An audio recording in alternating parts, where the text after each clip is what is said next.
Rebonjour. Alors, la dernière fois, on avait parlé des fragments FAB et des fragments FC qui avaient valu son prix Nobel à Rodney Porter. Vous savez que ces fragments FAB ne sont pas capables, en fait, de précipiter l'antigène. C'est important parce que ces fragments FAB, ce sont maintenant des produits qui sont utilisés pour le traitement de maladies, notamment de maladies auto-immunes, pour le traitement de dégénérescence de la macula, c'est ce que vous allez voir tout de suite apparaître ici, voilà. Fragments FAB donc utilisés en thérapeutique. Et maintenant, on va passer à autre chose, ce sont les fragments FAB'2. Alors, ces fragments FAB'2, ils ont été mis en évidence par Nisonov, et Nisonov a utilisé comme enzyme pour fabriquer des fragments d'anticorps, non pas la papaïne comme vous aviez vu tout à l'heure, mais il a utilisé comme enzyme en fait la pepsine. Voilà la pepsine qui va cliver en fait votre molécule d'immunoglobuline et faire principalement un grand fragment de masse moléculaire 95 000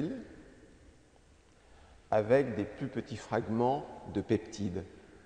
Ce fragment de masse moléculaire 95 000, qu'on appelle le fragment FAB'2, vous pouvez le dégrader de façon plus importante pour en faire finalement des fragments FAB'. Mais au départ, on obtient tout simplement des fragments FAB'2 qui sont des fragments en fait bivalents. Et quel est l'avantage de ces fragments bivalents? Ces fragments bivalents, lorsque vous les mettez en contact avec l'antigène, c'est-à-dire on fait la même expérience que ce que l'on avait fait avec les fragments FAB. Donc on va mettre l'antigène voilà, en contact avec le fragment bivalent, on va centrifuger et on va regarder ce que l'on trouve au fond du tube. Vous voyez le fond du tube qui apparaît là, il faut avoir une bonne vue. Et si on regarde à la loupe ce qu'il y a au fond du tube, contrairement au fragment FAB, cette fois-ci, vous voyez un précipité. Et pourquoi y a-t-il un précipité? Parce que le fait d'avoir un fragment bivalent, ça vous permet en fait d'établir un réseau entre antigènes et anticorps, et c'est bien ça qui précipite.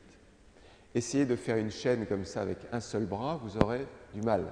Il vous faut vos deux bras pour pouvoir faire la chaîne entre les molécules d'anticorps et les molécules d'antigènes.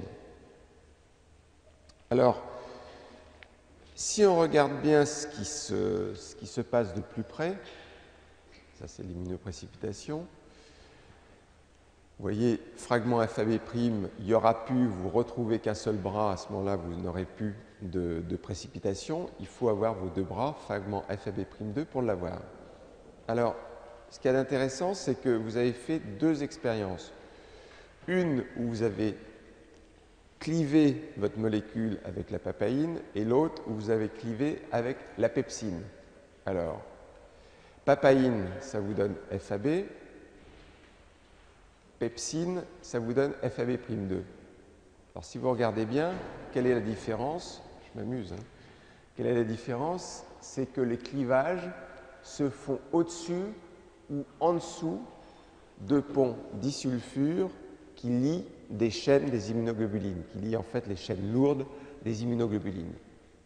Donc toute l'astuce est là, le clivage se fait au-dessus papaïne, en dessous pepsine, et vous avez des fragments qui sont FAB à gauche, FAB'2 à droite.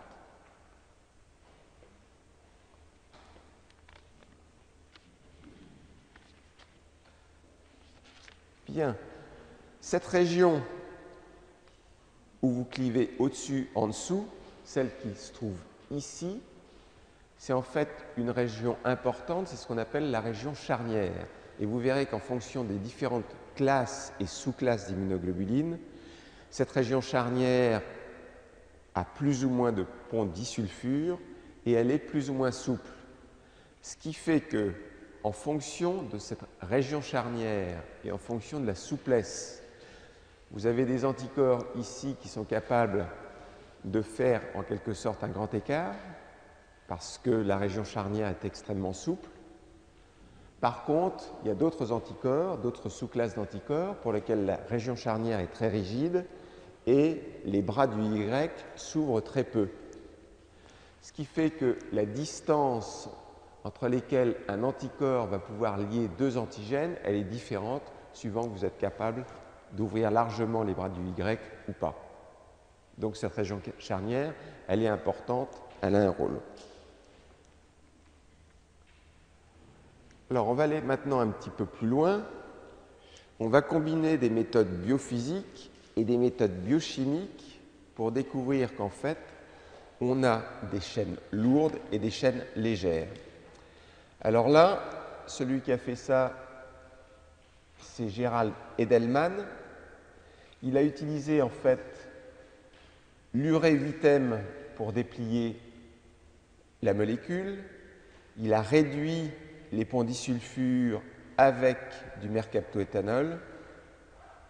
Il a utilisé un agent alkylant pour que les chaînes ne puissent pas se reformer. Et ensuite, il a fait une gelfiltration. Donc, urée, réduction des ponts disulfure, ensuite agent alkylant. Et qu'est-ce que vous regardez? Qu'est-ce que vous allez voir? Voilà, au passage, vous voyez d'abord Gerald Edelman qui a eu le prix Nobel avec Rodney Porter. Donc là, il y a déjà eu Ehrlich qui a eu le prix Nobel. On a parlé de César Milstein, Georges Kohler, Edelman, Porter, tout ça autour des immunoglobulines. Ça fait beaucoup, c'est bien. Donc, qu'est-ce qu'ils ont observé? Ils ont observé deux pics. Ces pics consistent dans deux chaînes qui ont, en gros, dans le premier pic, 50 000 de masse moléculaire. Ça, c'est dans le grand pic qui est ici. On a une masse moléculaire de 50 000. Et on va voir qu'on va trouver dedans ce qu'on appelle des chaînes lourdes, 50 000. Alors que dans le pic qui est à votre droite, la masse moléculaire est de 25 000. Et là, c'est ce que l'on appelle les chaînes légères. Et en fait, il apparaît que le nombre de chaînes lourdes et de chaînes légères a l'air d'être à peu près équivalent. Alors, on commence à avoir appris pas mal de choses. On a des fragments FAB, des fragments FAB'2, on a des chaînes lourdes, on a des chaînes légères. Comment on va réussir à assembler le pulse? Alors, l'assemblage du pulse, il s'est fait de la façon suivante. Vous avez ici un lapin. Voilà des immunoglobulines de lapin. Vous voulez essayer de savoir la structure de ces immunoglobulines. Alors, ce que vous allez faire, vous vous souvenez, et on va en reparler beaucoup, que les anticorps, ils ont une fonction de reconnaissance. Donc, cette fonction de reconnaissance, vous pouvez l'utiliser comme un réactif. Donc, vous allez fabriquer des réactifs pour essayer de reconnaître ou d'analyser cet anticorps de lapin. Peut-être très sympathique, le lapin. Alors, première chose, vous prenez ces immunoglobulines de lapin, vous préparez des fragments FAB et vous préparez des fragments FC. Vous allez injecter en fait ces fragments à une autre espèce animale, c'est-à-dire à une chèvre. Encore une fois, vous retrouvez tous les schémas sur le net. Donc, vous injectez les fragments FAB ici et vous fabriquez un réactif chez la chèvre, un anticorps en fait, qui va être capable de reconnaître ces fragments FAB. Vous injectez les fragments FC à une autre chèvre qui va vous fabriquer également un réactif, des anticorps, capable de reconnaître les fragments FC. Donc là, vous avez utilisé la chèvre comme fabrique de réactifs. Voilà les anticorps anti-FAB, voilà les anticorps anti-FC. Maintenant, les FAB, ils sont rouges. On va regarder ce qu'ils reconnaissent. Et on va regarder également ce que reconnaissent les fragments FC. Ben, on s'aperçoit que les fragments FAB, en fait, ne sont capables de reconnaître les chaînes lourdes. Les fragments FAB, également, ils reconnaissent les chaînes légères. Donc, ça veut dire que dans les fragments FAB, il y a des chaînes lourdes et il y a des chaînes légères. Ensuite, les fragments FC, qu'est-ce qu'ils reconnaissent? En fait, ils ne reconnaissent que des chaînes lourdes. Donc, on a un petit peu réassemblé le pulse entre les chaînes lourdes, les chaînes légères, et on en arrive à un schéma qui est maintenant le bon schéma des immunoglobulines, où vous voyez que dans des immunoglobulines, il y a donc 2 chaînes lourdes, 2 chaînes légères, et au passage, quand vous faites le compte au tout départ, vous vous souvenez que sur certaines immunoglobulines, en fait, on avait démontré que la masse moléculaire était de 150 000. Maintenant, on sait qu'on a des chaînes légères de 25 000, des chaînes lourdes de 50 000. Ben, on fait, vous savez, comme dans des chiffres à des lettres, c'est ça? 25 000 plus 25 000 plus 50 000 plus 50 000, on a bien 150 000. Donc, 2 chaînes légères de 25 000, 2 chaînes lourdes de 50 000, ça fait 150 000. Enfin, on a la structure des immunoglobulines après le travail de 2 prix Nobel, au moins. Ici, vous avez l'endroit où va cliver la papaïne sur le schéma. Et ici, vous avez l'endroit où va cliver la pepsine, sur ou sont sous les ponts disulfure.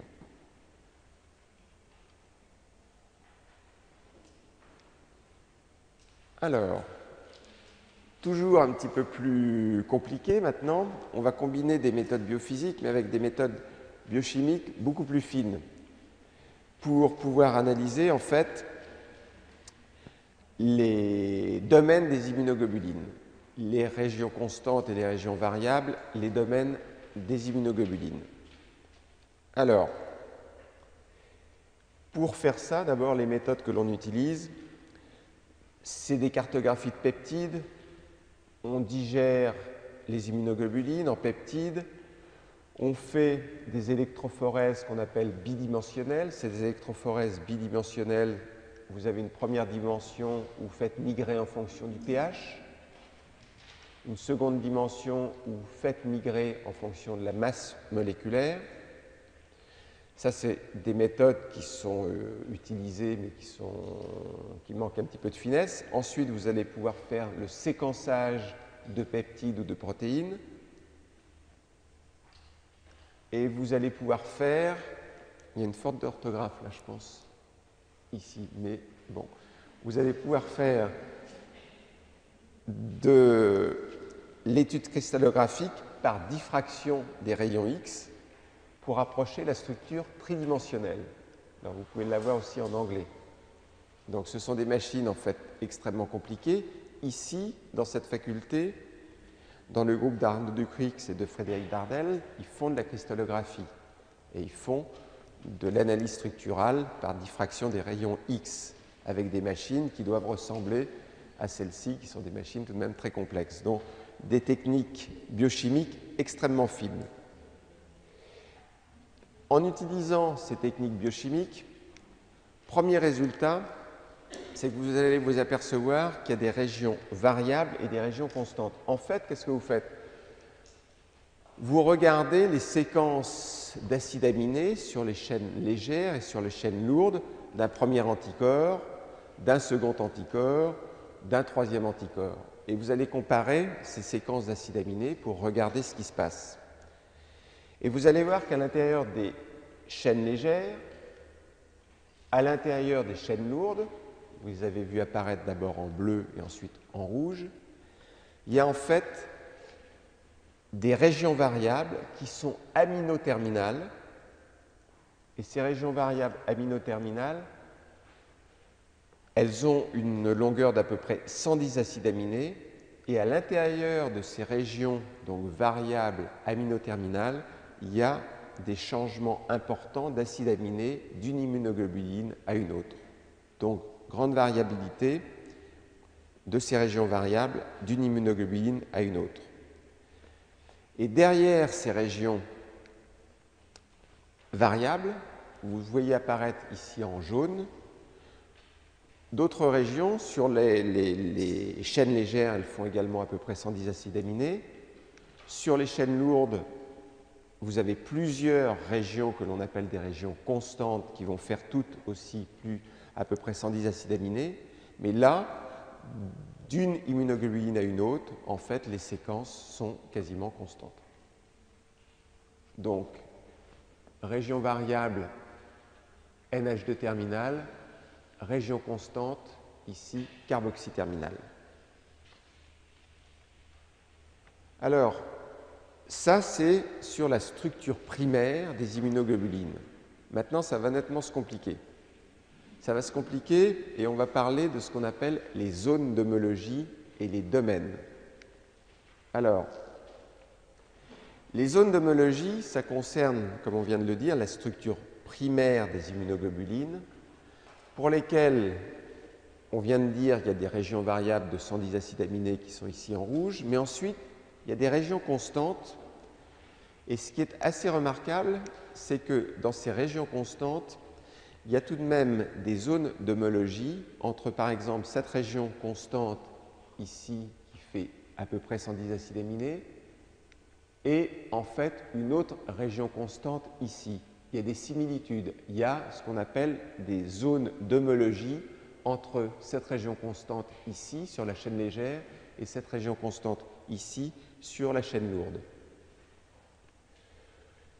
De même, lorsque vous regardez sur la chaîne lourde 110 acides aminés, puis ensuite vous allez regarder les 110 acides aminés suivants, puis ensuite les 110 acides aminés suivants, vous constatez également qu'il y a des homologies entre cette zone de la chaîne lourde, celle-ci et celle-ci.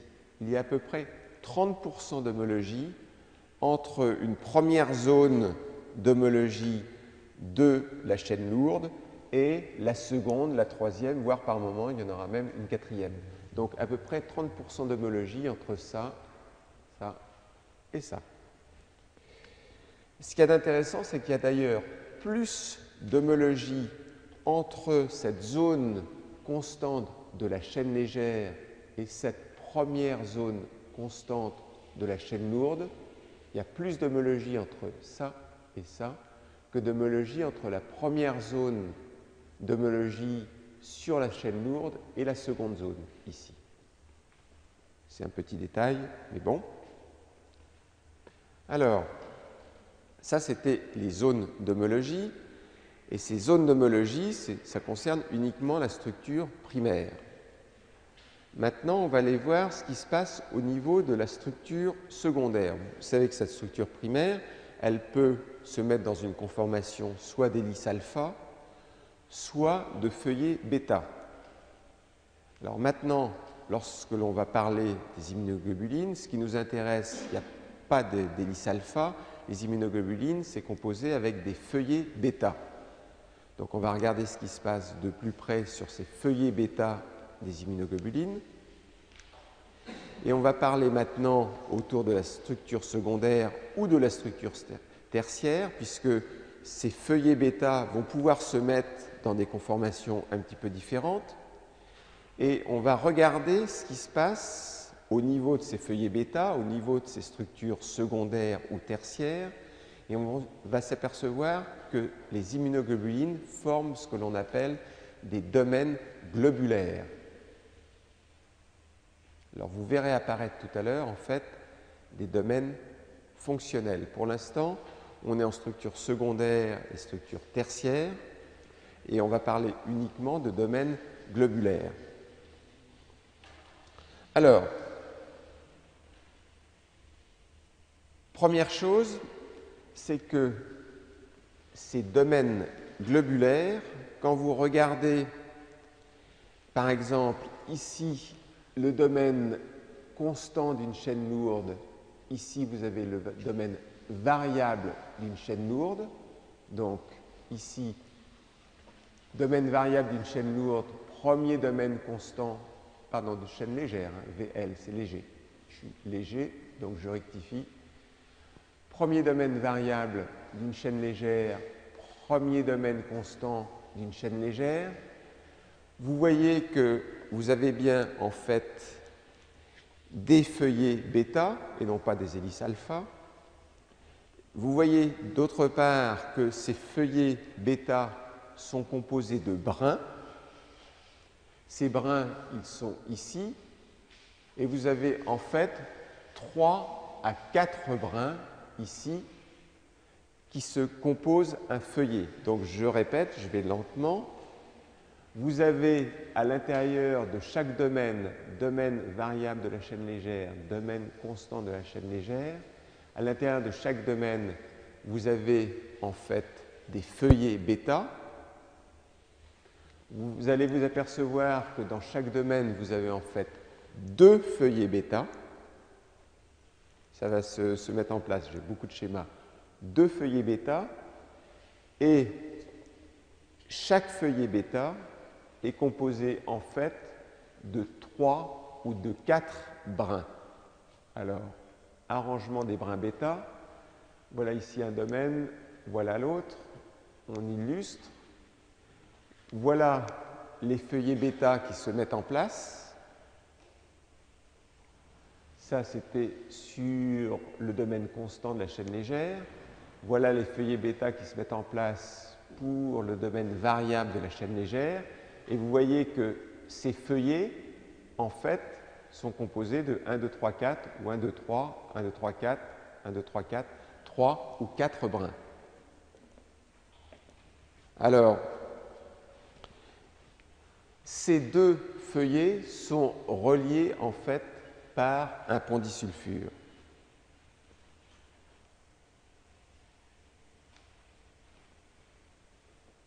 Ici, il y a des régions qui sont intéressantes, qui sont les régions hypervariables.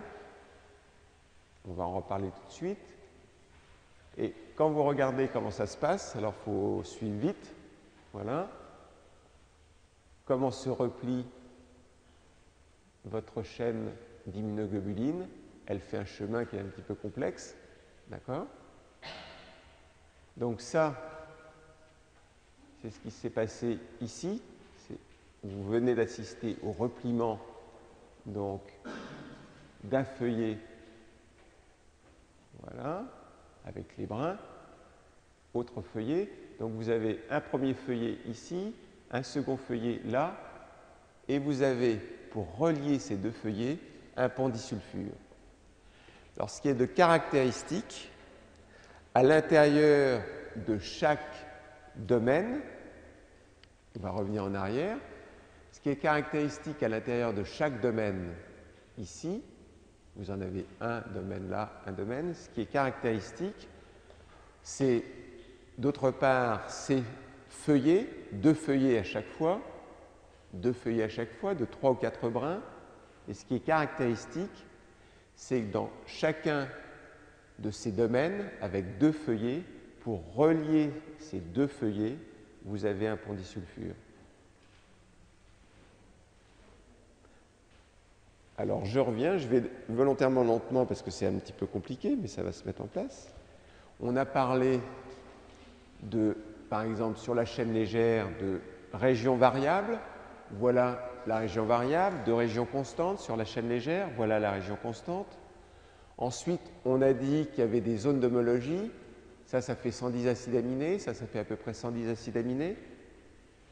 On a vu que ces zones d'homologie, en fait, lorsqu'on les regardait, leur structure secondaire ou tertiaire, chaque zone d'homologie compose un domaine globulaire.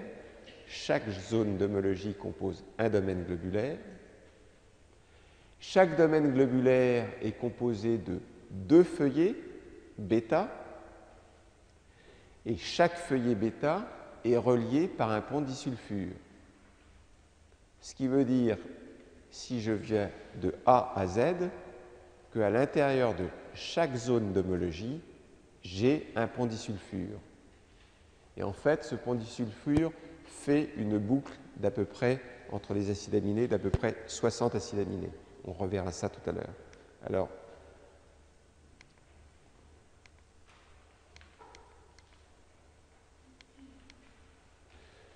vous avez deux façons de vous représenter ça.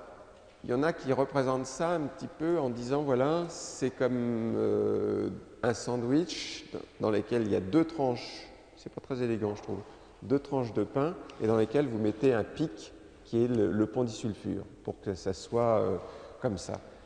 Ça manque un petit peu de poésie. Moi, je préfère cette représentation-là qui est sur le repliement des immunoglobulines. Alors, ici, vous avez un domaine de chaîne légère, variable de chaîne légère. Vous avez vu qu'il y a 3 ou 4 en fait brins, c'est-à-dire qu'à l'intérieur d'une chaîne légère, vous avez en fait 7 brins. Pour un domaine de région variable de chaîne lourde, vous aurez 8 brins. Mais ces brins, ils font un petit peu comme les lattes d'un tonneau. C'est-à-dire que votre domaine de chaîne légère, ici, mais ça sera la même chose, on le verra, pour un domaine variable de chaîne lourde, pour des domaines constants.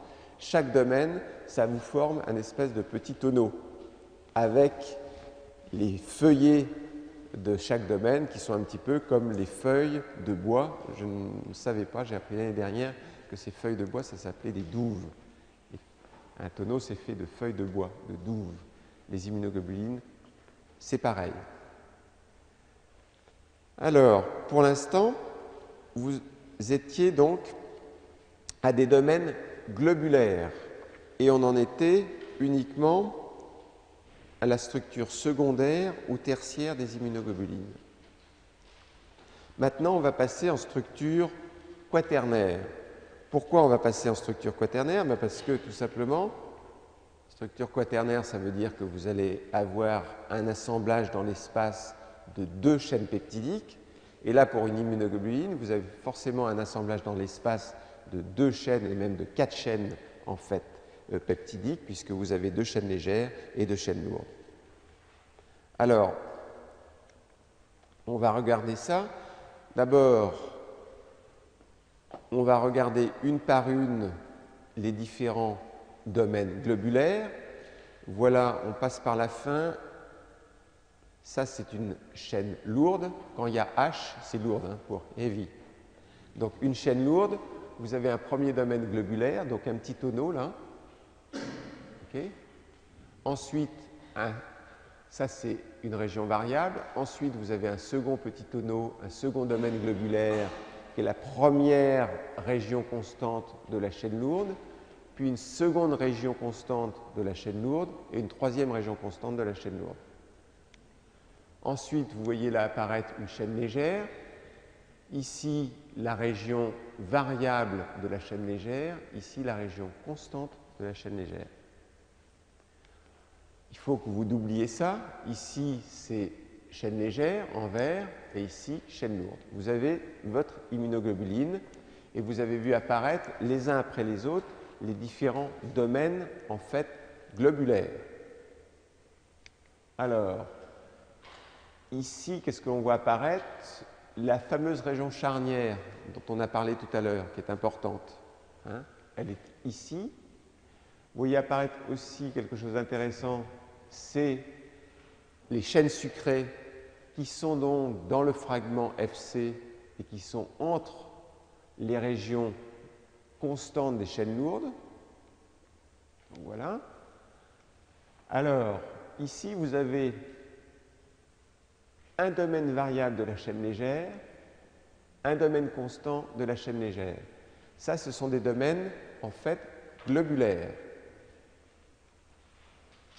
Ici, à nouveau, domaine globulaire. C'est une autre représentation. Il y en a plein que vous pouvez trouver, mais c'est pour bien vous mettre dans l'idée, c'est domaine globulaire.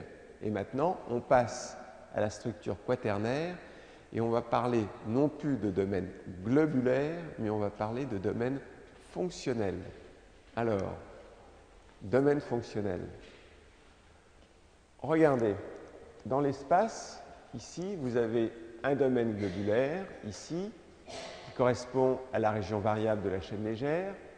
Ici, un domaine globulaire qui correspond à la région constante de la chaîne légère. Ici, un domaine globulaire qui correspond à la région variable de la chaîne lourde. Et ici, un domaine globulaire qui correspond à la région constante de la chaîne lourde. Ce qui se passe, ça c'est vraiment en proximité, ça aussi, c'est que les deux domaines globulaires ici vont former en fait un premier domaine fonctionnel de l'immunoglobuline. Donc ça c'est un domaine fonctionnel correspondant aux régions variables. Et ici, vous avez un autre domaine fonctionnel qui correspond à la première région constante, soit de la chaîne légère, soit de la chaîne lourde. Donc, deux domaines globulaires, ça vous fait un domaine fonctionnel.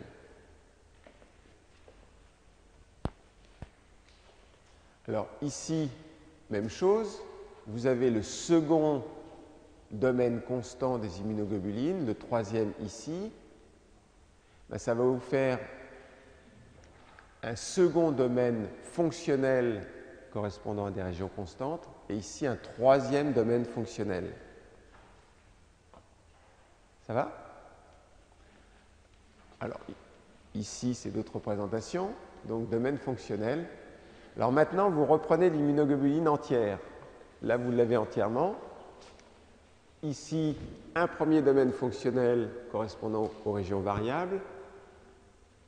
Ici, autre domaine fonctionnel correspondant à la première région constante. Deuxième, troisième. Ça s'est mis en place. Domaine fonctionnel. Autre représentation dans l'espace. Alors, ici, les FAB, ça correspond en fait à un domaine fonctionnel variable, premier domaine fonctionnel constant. Voilà, FAB. Et ensuite, vous aurez les fragments FC qui correspondent à ça.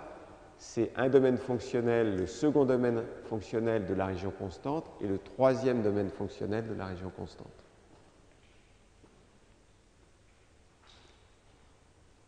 Alors, à chaque fois, cette fois-ci, vous voyez le haut de l'écran, donc c'est pratique. À chaque fois, je vous rappelle que c'est important parce que vous avez déjà vu tout à l'heure des anticorps monoclonaux. Vous verrez que des anticorps monoclonaux, on a fabriqué d'abord des anticorps murins, puis ensuite on a essayé de faire des anticorps que l'on appelle des anticorps chimériques. La chimère, voilà ce que ça donne, une chimère. Alors là, il y en a deux, mais je ne sais jamais dans l'ordre si c'est celle d'Arezzo ou celle de Florence, parce qu'il y a deux chimères. C'est une tête de lion, il y a une queue de serpent aussi. Et là, une chimère, c'est que vous allez en fait garder la tête de l'anticorps, c'est-à-dire les régions variables qui vont être les régions murines. Et ensuite, donc ça, vous gardez uniquement dans votre chimère homme-souris ou souris-homme. Vous gardez uniquement un domaine fonctionnel qui correspond aux régions variables. Et tout le reste, ce sont des domaines fonctionnels d'origine humaine correspondant aux régions constantes. Le premier, le second, le troisième. Donc, pourquoi j'insiste énormément sur la structure des anticorps? C'est parce que vous pourrez expliquer maintenant ce qu'est un anticorps chimérique. Voilà ici, j'ai redessiné les différents domaines fonctionnels ici sur ce schéma-là que vous voyez apparaître. Et des anticorps chimériques, il y en a qui sont sur le marché depuis 1994, donc ça a 14 ans. Et ici, vous avez par exemple deux anticorps chimériques dont on reparlera. Il y en a un qui est pour inhiber l'agression plaquettaire, le Réopro. Et un autre dont on va encore beaucoup plus parler, un anticorps contre le TNF-alpha. Voilà le Réopro.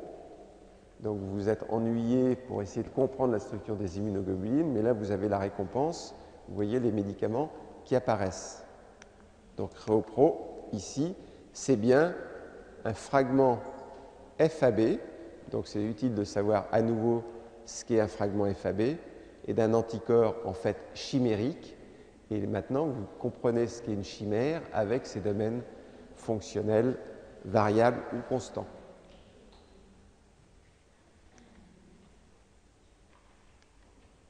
Voilà. C'est utile, hein?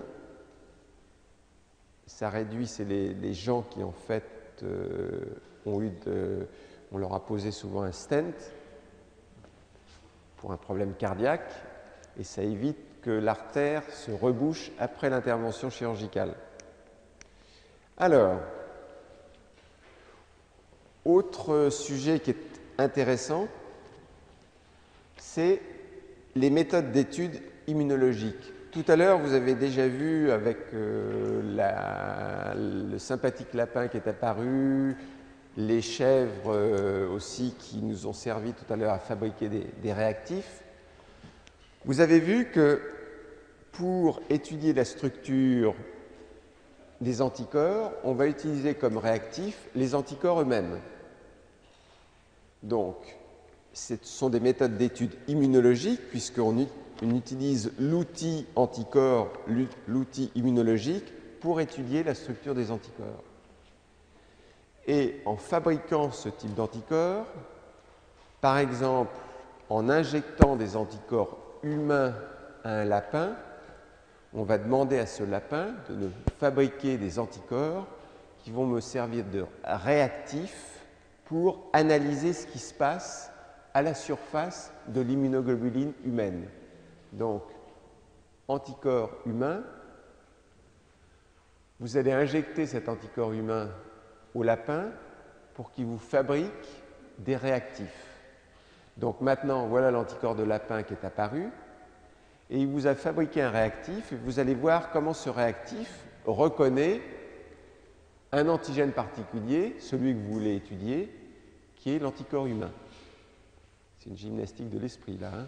On va bien. Cet anticorps que vous avez fabriqué chez le lapin,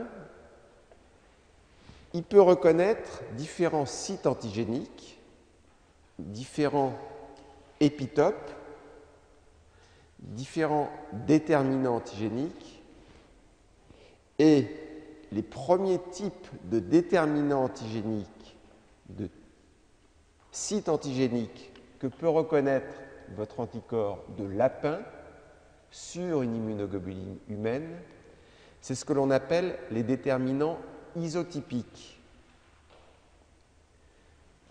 Iso, ça veut dire le même en grec. Donc, qu'est-ce que ça veut dire, ces déterminants isotypiques? Ça veut dire que chez n'importe lequel d'entre vous, si je vais regarder chez chacun d'entre vous vos immunoglobulines, je trouverai sur vos immunoglobulines le même site antigénique. Ça veut dire que quelque part dans l'immunoglobuline, j'ai exactement la même séquence d'acides aminés dans une région particulière, dans ce qu'on appelle le site, le déterminant isotypique. Donc là, j'ai reconnu à l'aide de mon outil immunologique, à l'aide de mon anticorps de lapin, j'ai reconnu en fait une région particulière de l'anticorps, qui est cette région ici en vert. Cette région particulière, c'est la même chez tout le monde. On a tous les mêmes déterminants isotypiques. Ce qui fait au passage que j'ai été obligé de fabriquer mon réactif pour reconnaître ce déterminant isotypique de l'homme. J'ai été obligé de le fabriquer chez le lapin parce que, en fait, puisqu'on a tous la même déterminant isotypique, ça veut dire que si j'avais essayé de rester dans la même espèce humaine, lapin, singe, que vous voulez, si je reste dans la même espèce pour essayer de déterminer ou de fabriquer un réactif pour reconnaître un déterminant isotypique, ça ne marchera pas. Parce que vous n'allez pas fabriquer des anticorps contre une région que vous avez vous-même. Donc vous êtes obligé de changer d'espèce pour reconnaître ces déterminants en fait isotypiques. Alors que, en fait, À côté des déterminants isos, le même, vous avez des déterminants allos, c'est-à-dire les déterminants allotypiques. Alors là, qu'est-ce que je fais? Là, vous notez au passage que j'étudie un anticorps de lapin et que je vais étudier cet anticorps de lapin en fabriquant un réactif chez le lapin, que je n'aurais pas pu faire tout à l'heure. Alors là, pareil, je veux étudier un anticorps de lapin, j'injecte l'anticorps de lapin en restant dans la même espèce à un autre lapin, et cette fois-ci, je reconnais une région qui est aussi, au passage, ce n'est pas mis par hasard ces endroits-là, c'est-à-dire ces régions qui sont isotypiques ou allotypiques sont principalement sur les régions constantes des immunoglobulines. Donc là, je suis en train de scanner quelque part à l'aide de mes réactifs anticorps, je suis en train de scanner en fait les acides aminés qui sont sur les régions constantes des immunoglobulines. Là, j'ai fabriqué un réactif qu'on appelle un réactif qui est dirigé contre un déterminant allotypique. Et le propre des déterminants allotypiques, c'est d'être présent chez les individus, chez certains individus d'une espèce, mais pas chez tous les individus. C'est-à-dire que si je vais regarder certaines régions de vos immunoglobulines, je vais tomber en regardant sur des régions qui ne sont pas les mêmes chez la jeune fille qui a une écharpe rose là devant que chez la jeune fille qui a une écharpe derrière rouge. Rose et rouge, ils n'ont pas sur leur immunoglobulines les mêmes régions, les mêmes déterminants allotypiques. Ce qui fait que ce lapin-là, il n'a pas les mêmes déterminants allotypiques que le lapin d'où viennent ces immunoglobulines-là, donc j'ai pu rester dans la même espèce. Donc là, on a repéré, en scannant toujours avec des outils d'études immunologiques, on a pu repérer qu'il y a des zones, en fait, il y a des déterminants qui ne sont pas les mêmes, en fait, d'un individu à l'autre. Alors, la transmission, en fait, génétique de ces déterminants allotypiques suivent en fait les lois mendéliennes avec chaque allèle donc, qui code pour une séquence particulière d'immunoglobulines, chaque allèle qui est codominant. Ici, vous avez des lapins, alors ça a des noms, c'est les allotypes, on les appelle D11, D12. Vous êtes codominant. Il suffit qu'il y ait un allèle qui s'exprime, vous aurez certaines immunoglobulines qui auront la séquence correspondant au déterminant allotypique de l'allèle. Alors, vous dites, il y a des régions variables. S'il y a des régions variables, ça doit forcément changer de séquence d'acides aminés d'une immunoglobuline à une autre. Et il doit y avoir des déterminants qui sont beaucoup plus variables que ces déterminants allotypiques qui étaient plutôt du côté de la région constante. Si ces déterminants allotypiques sont du côté de la région constante, c'est qu'il n'y en a pas tout de même des milliers. Alors que des régions variables, il y en a des milliers, des dizaines de milliers, des millions de régions variables différentes.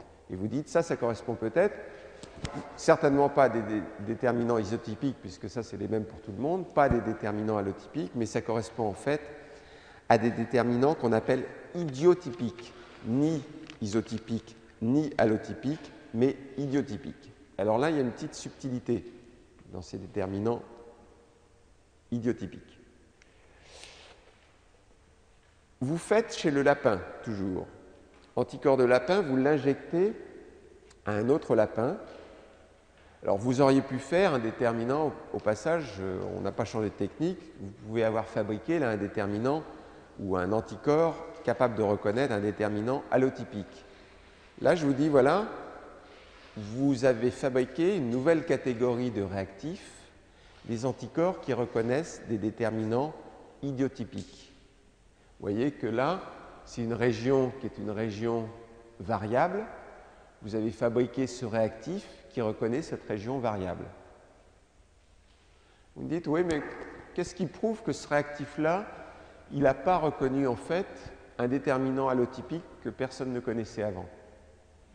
Alors, pour ça, pour faire la démonstration que vous avez bien fabriqué un anticorps dirigé contre un idiotype et non pas contre un allotype que vous ne connaissiez pas, vous allez faire l'expérience qui est toute simple. Vous avez votre lapin là, et avant de fabriquer quoi que ce soit, chez ce lapin-là, vous, avant de l'injecter, encore une fois, vous prenez son sérum. Vous avez ce qu'on appelle le sérum préhumain. Dans le sérum préhumain de ce lapin, vous avez des immunoglobulines qui portent dans le sérum tous les allotypes, puisque dans le sérum, vous avez tous les anticorps qui sont là, tous les allotypes du lapin. Donc, dans le sérum préhumain, vous avez l'allotype ici qui est là. Le lapin, vous l'injectez, donc vous l'injectez avec un anticorps qui est dirigé contre un antigène. Vous voyez ici la région variable de cet anticorps. Donc cet anticorps, vous l'injectez. Pour ce lapin-là, cet anticorps est un antigène. D'accord ? Le lapin dont vous avez pris soin au préalable de prendre le sérum, il va vous faire des anticorps contre celui-ci. Donc, vous avez injecté, il va vous faire des anticorps et il peut vous faire deux types d'anticorps. Vous l'avez injecté, il peut vous faire des anti-allotypes ou il peut vous faire des anti-idiotypes. Alors, comment savoir si ce que vous venez de fabriquer chez votre lapin ici, c'est un anti-allotype ou un anti-idiotype? Alors, je m'aperçois qu'il y a une petite erreur qu'il faudra que je corrige, parce que c'est le même lapin là. Alors, pour savoir si j'ai un anti-allotype ou un anti-idiotype, en fait, je regarde cet anticorps que je viens de fabriquer. Est-ce qu'il reconnaît uniquement l'idiotype ou est-ce qu'il reconnaît le sérum préhumain? Si cet anticorps que je viens de fabriquer reconnaît bien ici l'AB1, celui-ci, mais ne reconnaît pas le sérum préhumain, voilà, il ne reconnaît pas, c'est qu'il est bien dirigé contre l'idiotype et pas contre l'allotype. Donc ça a été utile de récolter d'abord le sérum préhumain pour regarder que bien cet anticorps-là est bien dirigé contre l'idiotype. C'est un jeu d'esprit là.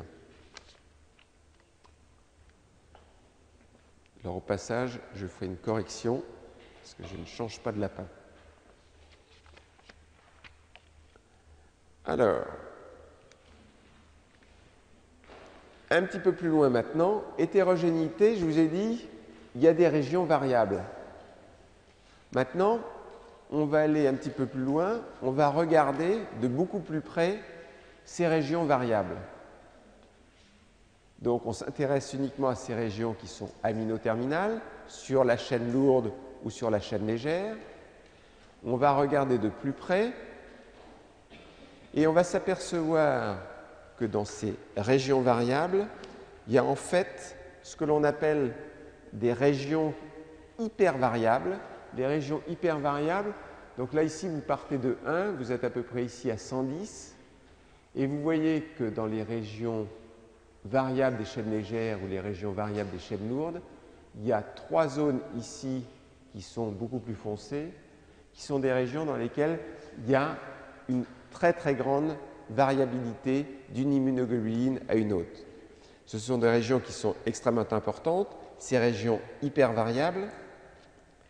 Et entre ces régions hypervariables, il y en a 3 donc dans ces régions variables, il y a ce que l'on appelle des régions charpentes.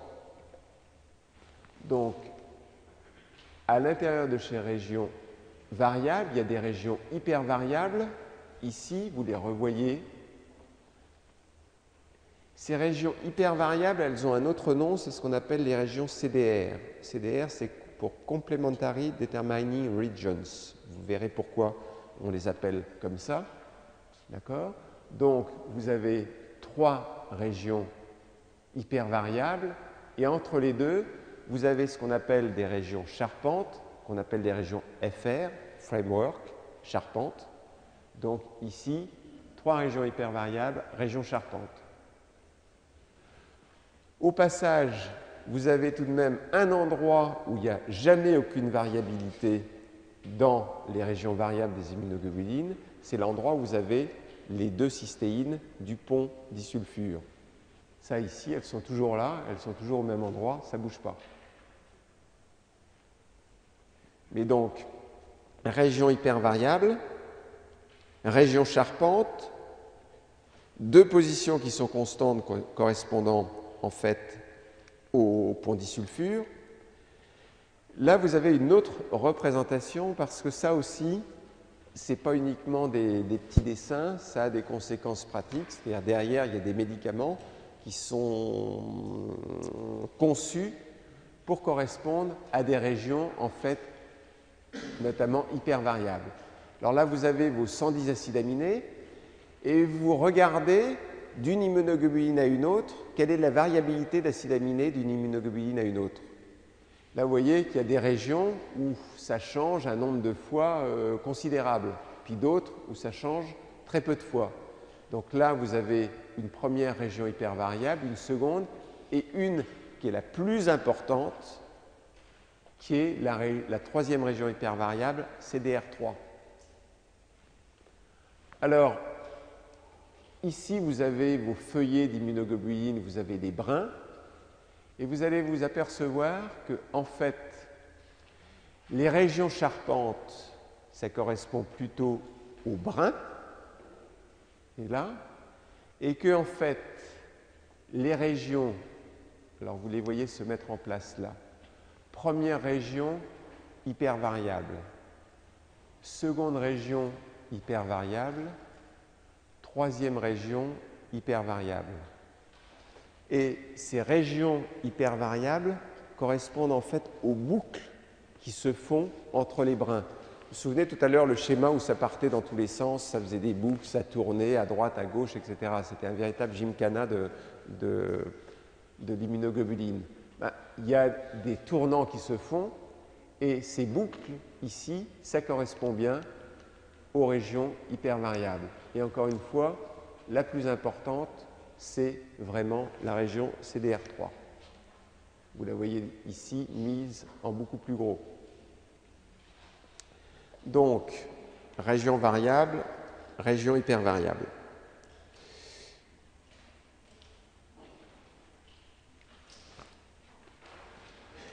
Un petit mot sur le site de localisation.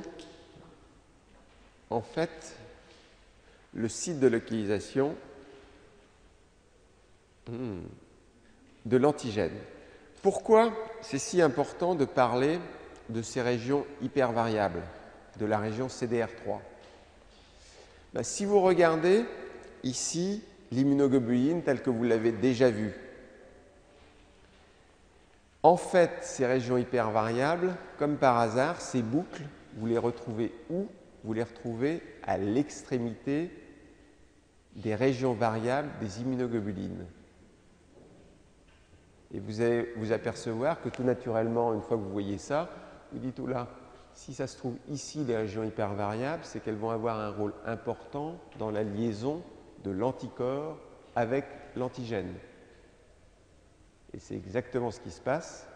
C'est-à-dire quand on va maintenant regarder quelle est la nature du site de liaison de l'anticorps à l'antigène, où se trouve ce site de liaison?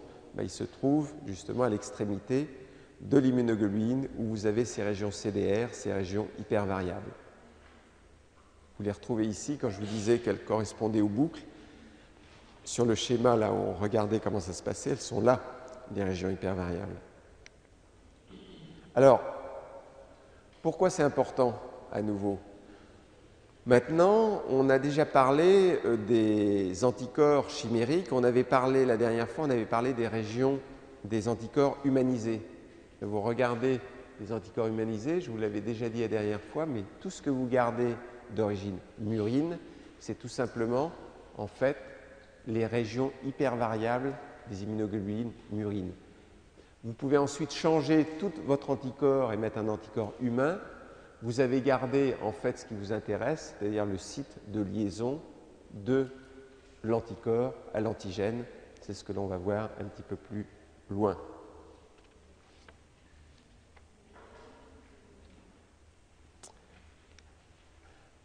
Ici, la liste de tous, c'est pour stimuler votre intérêt, la liste de tous les anticorps humanisés. Tout à l'heure, ils apparaissent par ordre chronologique.